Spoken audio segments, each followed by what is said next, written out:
قال لبنيه ما تعبدون من بعدي রব্বুল আলামিন বলেন, বান্দা গল্প শোনো আমার কাছে।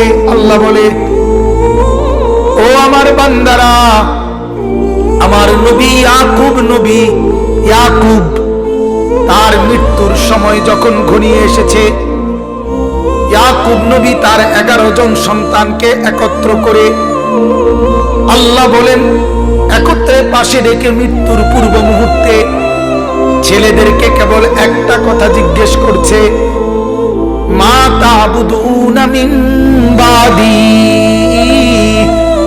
ও আমার ছেলেরা, আমি দুনিয়া থেকে বিদায় নেওয়ার মুহূর্তে আমি বাপ তোমাদের সন্তানদের কাছে জানতে চাই, বলো তো বাবারা, আমার মৃত্যুর পরে তোমরা ইবাদত করবে কার?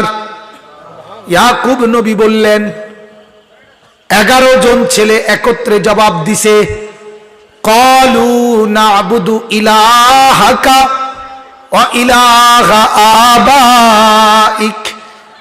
আব্বা, আপনি কোনো চিন্তা করবেন না, আপনি নবী ইয়াকুব, আপনার পূর্বে যারা নবী ইসমাইল, ইব্রাহিম, আমরা তাদের সহ